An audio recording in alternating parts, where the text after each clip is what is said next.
for the first phase of work in the Land Preservation, Parks, and Recreation Plan update. As Brian said, we have a new name, but otherwise this is the identical group on the left here who worked on your last plan. So we're really excited and honored to be invited back. And because we understand, I think, and know the system a little bit more even than last time, we thought it would be great to bring in a few new partners who could help us think about historic resources and ecology. And so we're joined by Heritage Strategies, Elizabeth Watson and Kim Chapman from RES Natural Resource Planning. We also are joined by Lisa Paradis from Barry Dunn, another kind of reunion with a team member from last time. And we have our same survey, or we have a different survey administrator, ETC Institute. I think everyone here is familiar with what the LPPRP is about, right? Any questions there? And this one is an update to the 2017 plan. So we're looking to re-examine the goals, understand that things might look and feel significantly different, some good, some bad, than they did 5 years ago, and think about how do we lay out the next plan forward in this new context. We began in the summer, as Brian said, after having conversations and getting the chance to jump into this. We've had our first 2 steering committee meetings, and so we're really glad to be here tonight with you and with all of you to begin to bring more public feedback in. We've also completed the statistically valid survey, and so you'll see a little bit of that woven through the process, but we just got the full report today, so that's sort of hot off the press, and we're very excited to go through that and integrate it more into the recommendations. We'll be working through December in a really quick pace to get a draft plan to the state by the end of the year, and then we'll have time for some feedback from the state, some continued feedback from the community, and some additional work in the spring, especially on the capital improvement plan and the implementation strategy. So we'll get a draft to the state and then push a little bit further to dig deep into some of the details in the late winter and spring as well. You can see we have another couple of public outreach opportunities. So we're here today. We'll have some more online opportunities for engagement since things are a little bit complicated right now, but we very much appreciate you coming out. And then we're also still figuring out what getting together in December will look like, and then again in our implementation phase. So 2 more meetings. We know that this plan is happening in the context of a whole lot of other thinking about the future of Howard County that intersects with what this department does, the Department of Recreation and Parks. And so we've already taken a look at a lot of past and ongoing plans, everything from the current COCO by design process, which has been really great to coordinate with. That's a very nice synergy of work, to some of the past plans around sustainability and green infrastructure. All right. Just to make sure that we're all enjoying being together here today, we're going to do a little trivia as we go along. So first question, when it comes to plan values, why do people value recreation and parks? What do you think the answer is here? What percentage of people seek out high quality parks and recreation when they're choosing a place to live? How high do you think this ranks? Any guesses? You think it's really high? You're going to go 80 or 95? Let's go for the moon. 95. Okay. Any counters? Any other thoughts or guesses? No prizes, but we'll have a little fun. All right, so we'll see if 95 is right. 80%, but maybe we keep up the good work. In a few years, next update, we'll be at 95. So a recent study by the NRPA about engagement said that 4 in 5 U.S. adults really prioritize quality open space when choosing where to live. And that ties in a lot with this plan, what this plan is about, and why the state mandates that counties do these plans in order to collaborate together. So the state does give us a lot of guidelines to work with, and one of those guidelines says that there's 3 state goals that we need to satisfy. One around resource conservation, one around agricultural preservation, and another around recreation and open space. So we think that those things embody a lot of different facets of quality of life that we just heard about. They create places for people. They elevate that quality of life. Important to today, they're connected to health, public health in lots of different ways, and they steward the future environment. And so we in this plan, as an update, are looking back at those 2017 goals and asking the question, what is still relevant, and does anything need to be changed? So these are the 3 goals at the highest level, each of which is followed by kind of more actionable goals in the detailed plan, and we'll work on that as well, that look at resource conservation, that look at agricultural preservation and recreation and open space. And so this plan is about all of those things, and this is the complete system today. And in many ways, you can see, looking at this, how critical the work is for the county and how significant it is when it comes to land area. We're trying to get a handle right now on what has changed in the past 5 years, and you'll see throughout the presentation some exclamation points. That means we're still working through the data. There are some inconsistencies, but we're figuring it out, and we're going to have that worked out by December. Just wanted to flag it for you all today. So you can see a lot of growth in different areas, in county-owned open space, in HOCO Park space, in Columbia open space, and then some places where things have been going down, so balancing out.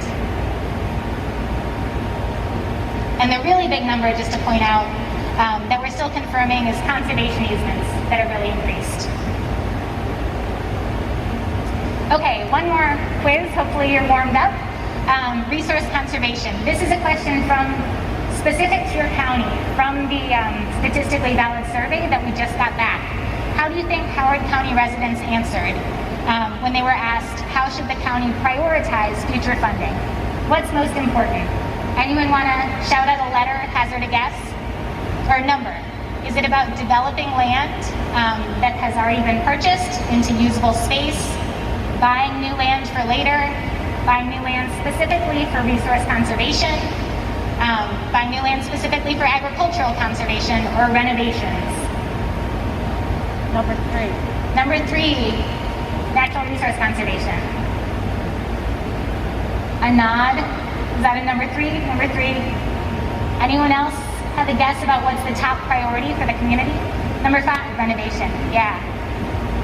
And a number 1. Number 5. Okay. So no one thinks that we're about purchasing new land for later or agricultural preservation. We'll find out.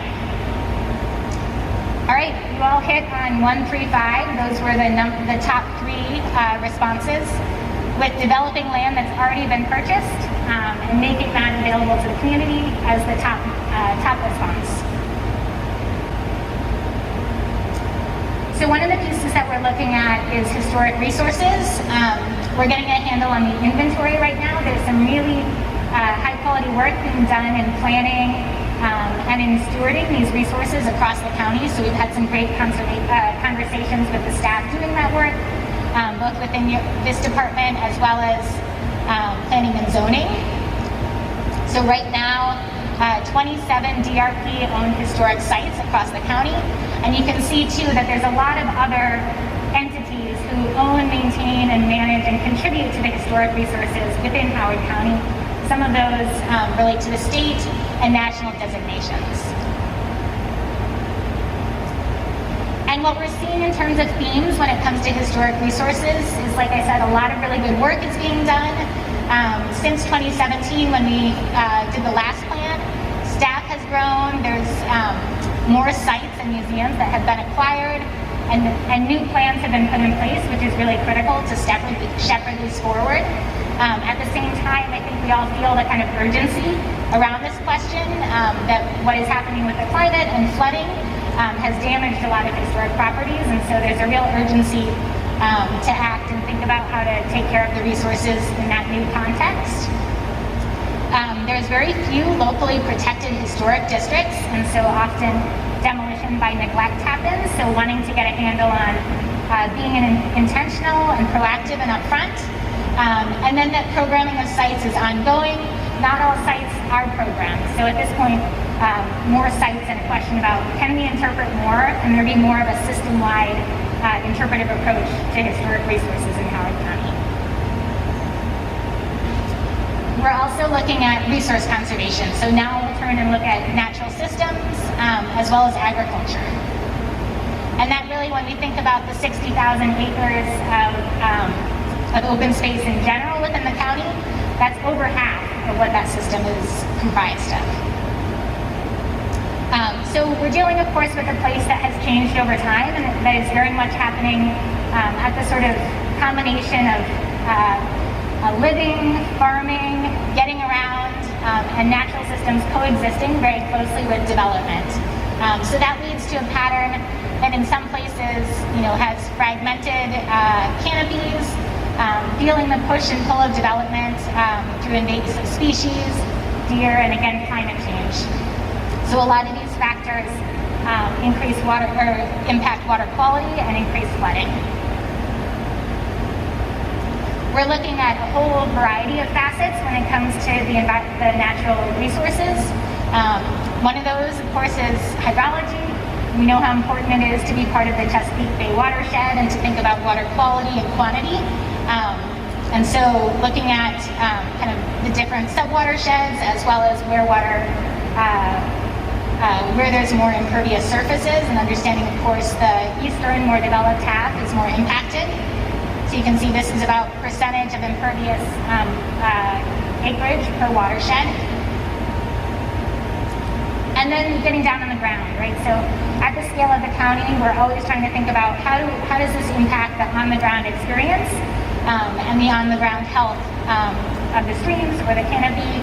And in this case, you can see that there are some places of healthy streams where you have a really kind of diverse and established understory. You have stable stream banks, and you have kind of a successful system here. But on the other hand, we do see places where there's greater erosion, more sedimentation, and more invasive. So looking at that spread throughout the county.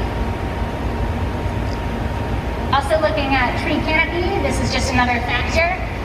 Really important piece for human health, human comfort. And we've seen that there's a net canopy loss of 4,200 acres since the last plan. So a lot of this is due to large developments, 20%, but that means that 80% is from very incremental tree removal, very small scale, minor tree removal. So that's a huge amount that adds up each individual tree. Agriculture is something that we're trying to talk more about in this plan than we had a chance to in 2017. And since that time, county farms have grown in number but decreased in size. So a pattern we're seeing in lots of places. The type of agriculture is also shifting from produce and crops to protein and animals. And we're seeing a greater diversity of uses for farms, right? It's not just about growing crops or that type of production, but also about event spaces, agricultural tourism, and sort of a community relationship to agriculture. So Howard County has a little bit less of its land used for farming than statewide, and still significantly family-owned farms. And you can see here as we look at kind of some of the land preservation strategies that are at play to support both natural resource preservation as well as agricultural preservation. We're looking a lot at easements, and this map kind of tells us that easements have been really helpful in protecting a great deal of land, but that they still remain quite disconnected, right? So thinking about how do we have greater connectivity and greater access to experience. So some of the themes that we're seeing when it comes to both natural systems and agricultural preservation is an urgency of this particular moment because of development pressures, because of increased flooding and climate impacts. There's a real need to act now. And so those two things kind of work together, and I think are feeling more tangible than ever. We're also seeing that kind of balance of development having a big impact on both of these topics. Residential encroachments on farmland and conservation areas that are kind of outpacing management and enforcement, and then the balance of sense of place and character with this change. Okay, back to an another question for you all. So another question about Howard County on that survey. When the community was asked what the biggest barriers are to visiting department facilities or parklands, what do you think topped the list? What gets in the way of everybody getting out there and experiencing what Howard County has to offer? Number 3, lack of time. Yeah, everyone feels that. Anything else competing? Being aware of what there is out there to offer? Yeah. Anything else feel like a major hindrance? Number 4, convenience and access not conveniently located. Okay, let's see. I will say I'm surprised number 1 wasn't there too when we saw this. But again, this is about getting to facilities or lands. So lack of time, not conveniently located, and then a whole other array of factors. So we'll move to talking now about parks and open space and community facilities, which still accounts for almost half, 25,000 acres of publicly usable parks and open spaces. So we know that we need to be thinking about the needs of the community as we think about the offerings, and so we've taken a look at what COPO by Design is identifying in terms of demographics and demographic change, and then our own analysis. And I think what we see in some ways are similar patterns to 2017, still kind of an increasingly aging community, but greater diversity as well. We saw that trajectory in 2017, and it's really become part of Howard County's identity today as well.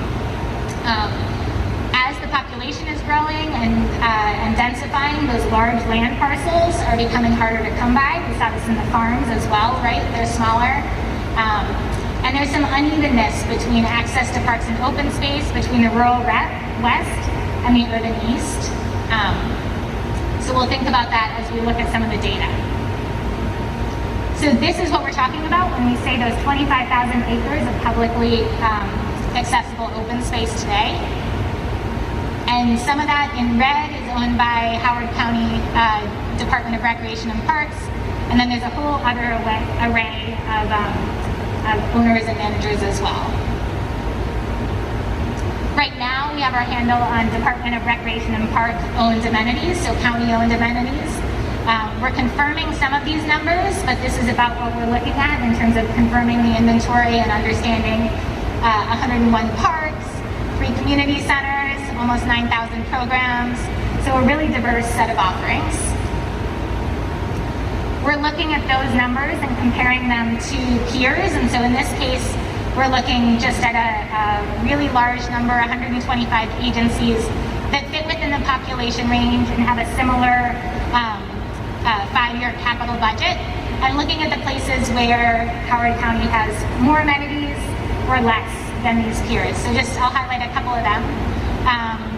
If you see it above the line in Howard County, then that's an abundance. So tennis, multi-use courts, multi-use fields, softball, other types of fields, those are all kind of oversupplied compared to this national average.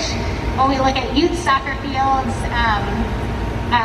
and swimming pools, rec centers, community centers, and other types of centers, nature centers, some of those specialized facilities, we see it slightly below the line.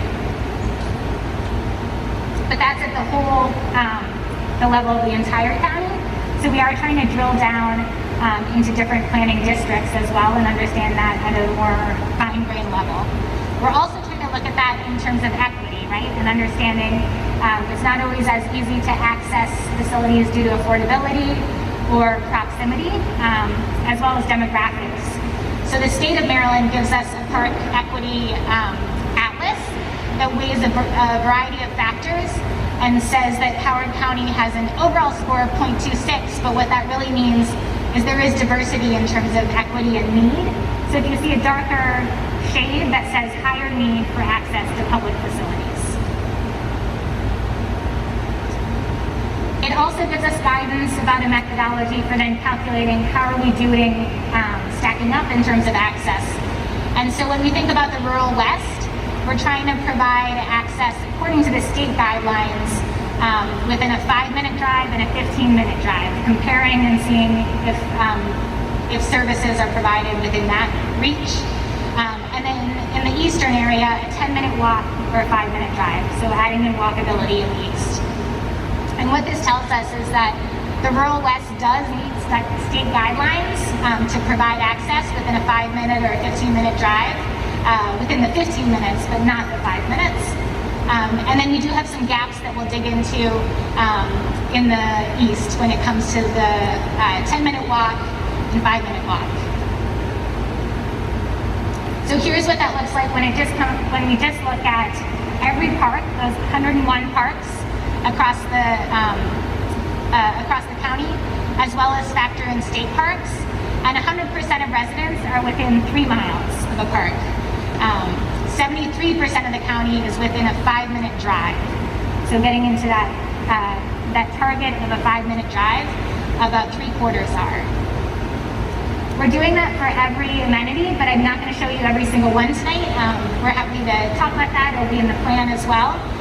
But trying to drill down not only by access at the county level, but each of these charts is looking at access according to a different area.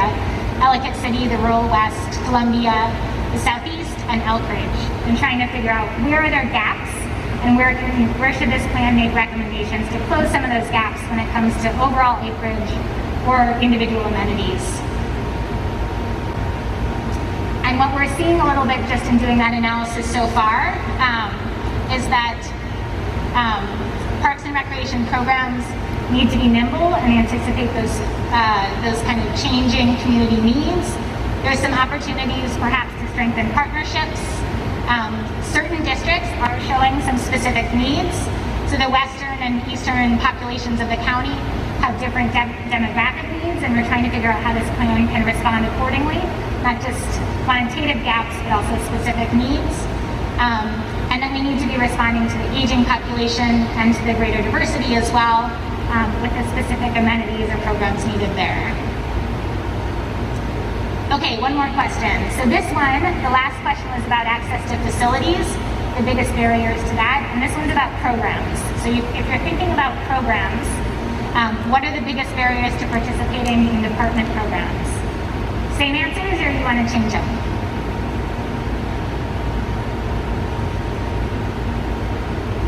You think it's different for programs versus facilities? Number 3, not affordable. Something new in the mix. Number 4, oh, boo, that can't be possible. Oh, number 5, okay, good. Number 5, times aren't convenient. Number 2, lack of time, yeah. Okay, so number 2 is here, and awareness shows up. So yeah, the times are not convenient. The location in this case is a real issue. People just having free time is a problem, but in this case also 21% said awareness and just knowing what the offerings are, how to access them is important. So one thing that the department did really quickly over the pandemic was pivot to virtual programming, and people responded really well to that and said, almost half said they'd like that to continue. So when we think about affordability or access or location, that starts to jump over some of those barriers, right? So thank you for now for the presentation, and we'd love to take any questions and find you at the boards. I'll offer 2 ways that you can give feedback to that we'll definitely take back with us and work into the plan. If you have a placemat in front of you, that's sort of just an icebreaker to get to know you, but it really helps us to understand kind of the perspectives of the community. And then over here on the boards, you have sort of a feedback area that we can learn about